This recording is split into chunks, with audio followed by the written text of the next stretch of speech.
एक सुनहरी दोपहर थी जब लियो अपनी साइकिल पर अपने शांत मोहल्ले में घूम रहा था। हल्की हल्की हवा उसके भूरे बालों को सहला रही थी। तभी एक झाड़ी के पास से अचानक एक धीमी सी म्याऊं की आवाज आई। जिज्ञासु होकर लियो रुका और झांका। झाड़ी के पीछे से एक चमकती हरी आंखों वाली काली बिल्ली बाहर निकली और लियो को घूरने लगी। लियो तब हैरान रह गया जब बिल्ली ने बोलना शुरू किया, क्या तुम मुझे सुन सकते हो? लियो ने आंखें फाड़कर हैरानी में सिर हिला दिया, मानो वो सपना देख रहा हो। उस बिल्ली ने अपना नाम व्हिस्कर्स बताया और कहा कि वह शहर में कुछ बहुत जरूरी चीज ढूंढ रही है, सूरज डूबने से पहले, और उसे लियो की मदद चाहिए।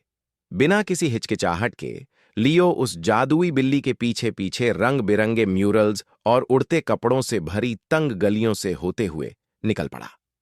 वे एक रहस्यमयी प्राचीन एंटीक की दुकान में पहुंचे जो सुनहरी रोशनी से चमक रही थी और अंदर अजीबोगरीब चीजों से भरी थी। एक चश्मा लगाए बूढ़ा दुकानदार उन्हें शक की निगाह से देख रहा था, लेकिन व्हिस्कर्स ने उसे एक रहस्यमयी नजर से देखा और वह चुप हो गया। दुकान में घूमते हुए लियो को एक पुरानी किताब के पीछे एक चमकता हुआ गोला मिला। जैसे ही उसने उसे छुआ, वह रोशनी से चमक उठा और हवा में एक जादुई नक्शा प्रकट हो गया जिसमें पूरे शहर में फैले हुए बिल्लियों के निशान दिख रहे थे। उत्साहित होकर लियो और व्हिस्कर्स ने बाजार की भीड़ में से दौड़ लगाई। उन निशानों का पीछा करते हुए वे एक सुनसान, पौधों से ढके पुराने रेलवे स्टेशन पर पहुंचे।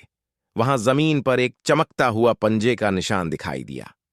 जब लियो ने उस पर कदम रखा तो जमीन चमक उठी और एक गुप्त सीढ़ी प्रकट हुई।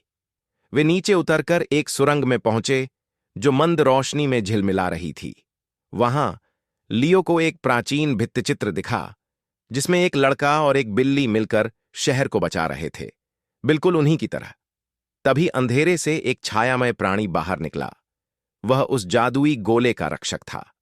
लियो बहादुरी से आगे बढ़ा और उसने वह गोला ऊपर उठा लिया। वह इतना तेज चमकने लगा कि पूरी सुरंग रोशनी से भर गई। वह प्राणी शांत हो गया और सिर झुकाकर विनम्रता से झुक गया। उसी पल व्हिस्कर्स एक भव्य विशाल जादुई बिल्ली में बदल गया। उसका चांदी का घंटीदार कॉलर चमक रहा था। तुमने बहुत अच्छा काम किया लियो, उसने कहा और झुककर सलाम किया। जब यह अद्भुत यात्रा समाप्त हुई तो वे घर लौट आए। सूरज डूब रहा था और आसमान नारंगी रोशनी में रंगा था। लियो अपने बरामदे पर बैठा व्हिस्कर्स को प्यार से सहला रहा था, जो अब एक सामान्य बिल्ली बन चुका था।